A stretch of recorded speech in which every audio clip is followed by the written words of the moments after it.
we're going to draw our attention to identifying ways in which we have allowed ourselves to be attacked or controlled by the archonic realms. And I recorded a podcast earlier and deleted it because I think I went on too long in one particular direction. And I do tend to make podcasts or videos only to redo them with a more clear focus. But one of the reasons that there's so much havoc in the world of relationships is because true love can be healing and is a threat to the archons when you have men and women actually working together. It's a threatening vibration, the vibration of love between human beings. In particular, when you're dealing with that duality or opposite sexes coming together, creating children out of love. It truly feels like a real threat to that world that has invested so much of its parasitic energy looping back to humanity to divide us. Because, of course, it takes energy for them. It takes energy for any entity involved in dream hijack and manipulation. And that's energy that they, at some point, have harvested themselves. So their energy is not infinite. It is not omnipresent. It is limited. It is a counterfeit, stolen energy. And we should keep that in our minds and in our inner knowledge, in our arsenal, as we take on these realms and declare our own sovereignty. So the archons are hell-bent on disrupting relationships and setting in interference or creating interference. Either setting in someone who's not who they actually say they are, someone that is organically drawn to a person, and instead, the archons can send people our way that are specifically there to drain our energy or drain our pocketbook or create an emotional disturbance. It's not always done physically. It can be done now with social media and people contacting other people, developing an emotional connection, only to manipulate them emotionally, whether they know that they're being used by remote control or not. Doesn't matter. They don't need to know that they're playing host to something that's using them to hurt someone else. And so to free ourselves from archonic attack, we need to look at ways in which we have left ourselves vulnerable. So, whatever you identify with, whatever your experience is, identify those things, those aspects of yourself that have left the door open. How have we left the door open to certain things happening to us? How have we needed to learn certain things about the universe in our experiences where maybe it wasn't a punishment or our karma, but a cardinal truth from how things actually operate in this realm being delivered to us in a gift in the form of an experience, one in which we really did not get burned as bad as some other people have. You know, we should take some time and take a deep breath and be grateful that in some of our circumstances and some of our heartbreaks, and I'm one, I will raise my hand right now, I am grateful that despite all the pain I think I've been through, I have not been through the stuff that some other men have. I'm grateful for that. I've never brought a child into this world with a woman that I madly loved only to have it taken away from me. I've never gone through that experience. I don't know what it's like, and thank God I don't. I don't know what it's like to develop a strong love or bond with a woman to such a period where it's prolonged for several years, and there's a very deep bond, only to wake up one day and realize that the ice cube trays in the freezer are gone along with everything else in the house. And how many men in today's society have been through that exact experience? To flip the coin, how many women have walked through an alleyway only to be pulled in, have her clothes ripped off, and absolutely violated, to go through the trauma, to live through and experience the evil that men do? or to be an Iraqi girl or an Afghani girl, to one day wake up and realize that your kind's being targeted, accused for 9/11, only to see troops pouring into your country, bombs dropping, and rumors of the unthinkable and unspeakable happening in your very neighborhood, wondering when that knock is going to come on your door. Again, I've spoken for years as to how I've just almost been appalled and traumatized that I incarnated into a Western culture in which the women within that culture are not very vocal about the fact that realities just like that have taken place, are taking place. And what I see is an illusion of separation, that they aren't affected by that because they live here. And that the trauma of what's really taking place is so great that the trauma, if hearing about it, is greater than the pain of actually just getting over it and standing up and saying something about it, and not supporting those men that support that kind of a world, that are silent about that kind of a reality. So, the Archons can really affect us emotionally in this realm, and one of the ways they've affected me on that last note is they can traumatize us by we could be incarnating into a realm where we are traumatized by the fact that there is an aspect of our society that is okay with the unacceptable. And so that is something that I have definitely been struggling with. And I guess it's at the core of how do we be happy?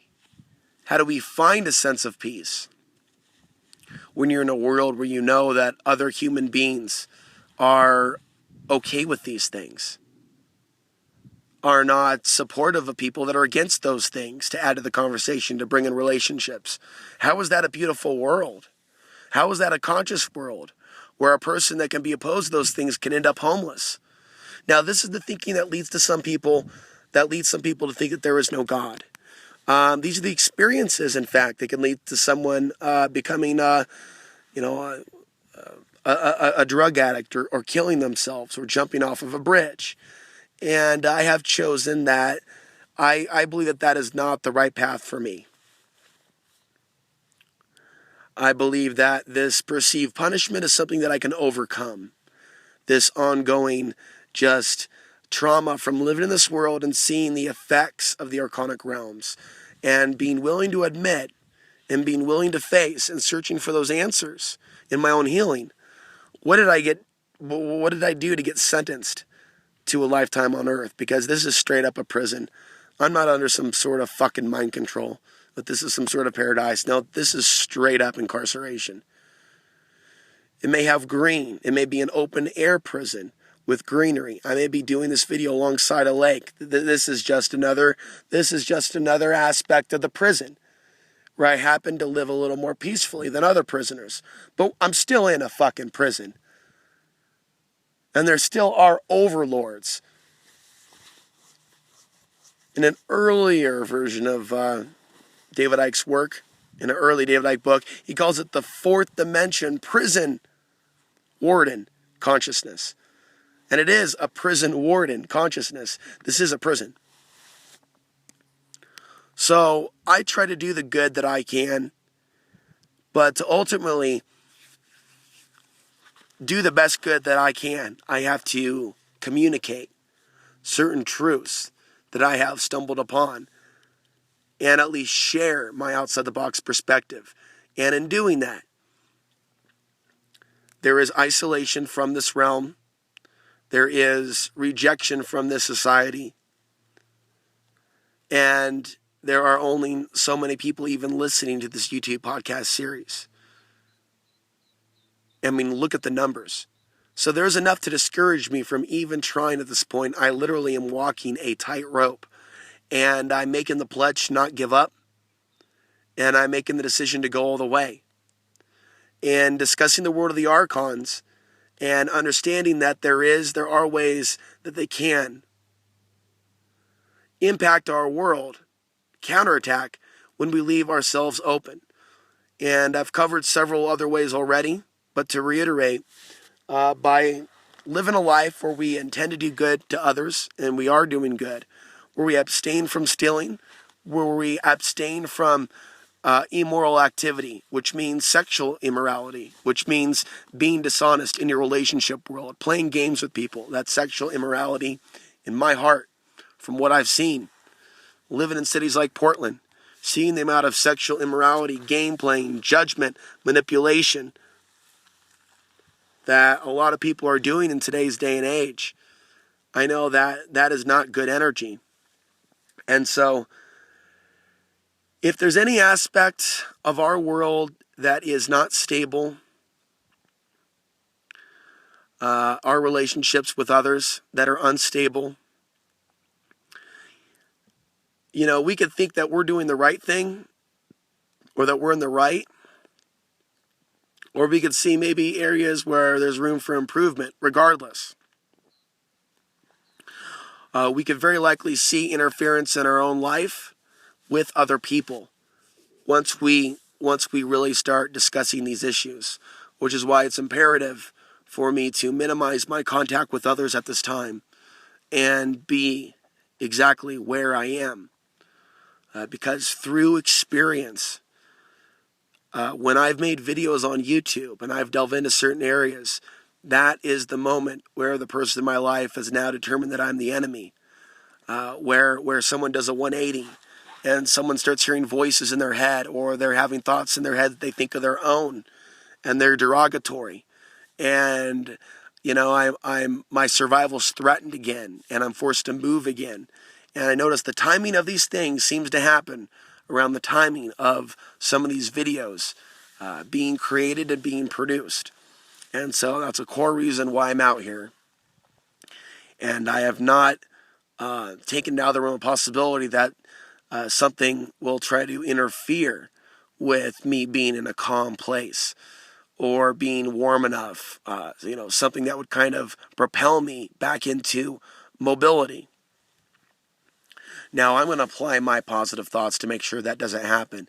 But at the same time, I'm going to use this time and go beyond time and this sense of needing to be here for a prolonged period of time. And let's just say if that happens to where I become mobile again, I will keep speaking about these issues. I will not be stopped. I will continue to find a Wi-Fi hotspot, and I will learn from my mistakes, and I will not be so easily duped into allowing my attention to go in the direction of certain females currently alive on this planet that I have misidentified to be women that are good for me, or that are worthy of my focus, or psychological desire. I am working to come to terms with, well, I think I have come to terms with how serious the artificial implants can be within us to desire certain people that ultimately drain our energy. And so I'm willing to do all the work that's necessary to free myself from such delusional thinking.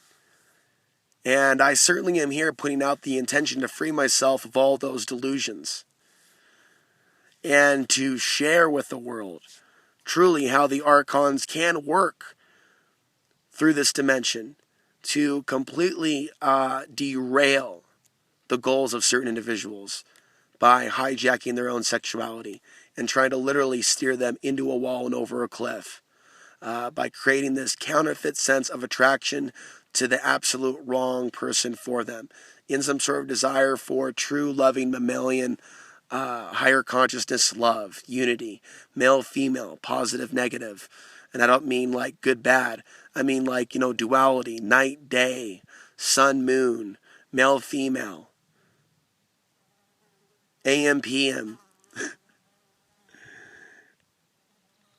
There is this sense of balance that comes from that unity, especially when that unity was broken and we dealt with abuse from either one, or in some cases like mine, both our parents, leading us to truly understand the world of the archons through the physical sperm and egg that brought us into the earth domain, through the human egg and sperm Some of us learned about the world of the archons that have already embedded themselves within the human procreation wheel. So we are already in the archon world, trying to break free the confines of this matrix in order to find ourselves back home, where true love lives, where true women live, where true men live. This world is only a reflection of the real world. We have been duped into believing it is real. Thus, so much that goes with this world is an illusion. And there is so much manipulation in this artificial construct. And so, looking at it from this perspective, we don't need to blame men or women, women or men for anything. We understand that in this artificial construct, sexuality can be hijacked. A sense of love can be simulated. Music and movies, song and dance can be created that seems so real because it pulls us in by our emotional centers, our heart chakra, our other energy centers. Our first chakra, survival chakra, can be activated by certain energies that our energy field is attracted to or directed to be attracted to. So in this world of energy, we are energy. Energy is around us. We are boosted with energy from things going on, celestial events, the sun itself. And there is a oneness concept, obviously, at work here with how we're affected by the sun and how we may be affecting the sun and the cosmos and the weather. The cosmos, the weather, the earthquakes, storms, rain. Human consciousness, large scale, can affect these things. But there is still a sense of separation that has a purpose where we separate our own energy from those other energies that operate concurrently with this dimension, that manipulate, that shapeshift, that inner dreams and exit dreams, that likes to manipulate world leaders behind the scenes and direct human society. We are coexisting in reality on a planet where there are some master manipulators that are almost operating outside of human detection.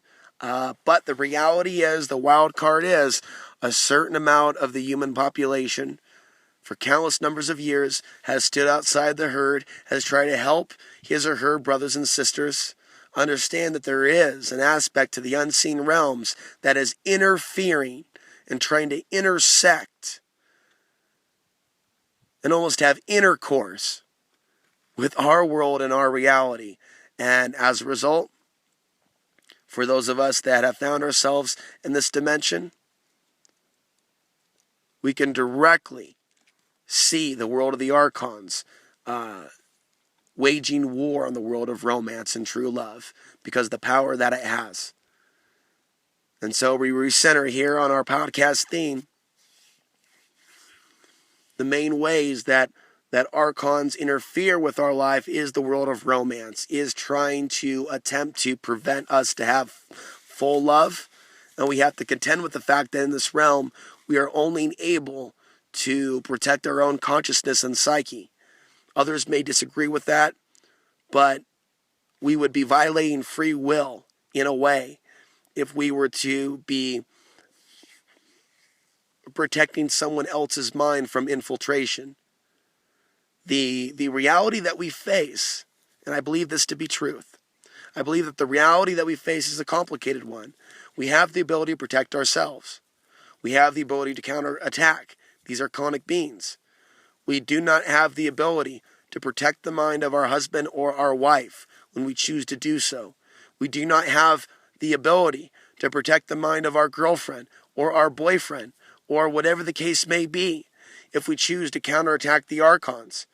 We may not be able to protect the mind of our boss or someone who is in authority over us, who is controlled already by the world of the Archons, from being activated for terminating us or trying to affect our world or sabotage our world. We are faced with the complexity of living in a realm where we are incredibly powerful, so powerful I believe we can counterattack the Archon motherboard mainframe, and that we can actually erase some of their motherships in the sky. But we cannot necessarily protect the minds of all those people that we may be dependent on if their minds are already co-opted by the Archonic system. We will come back to this. I'm Alex Ansary, coming to you from the San Luis Valley.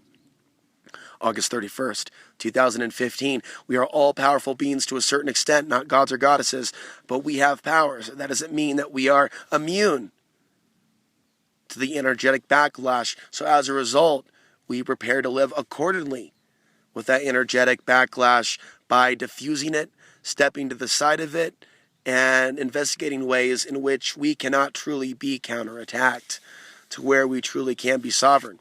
I'll talk to you next time.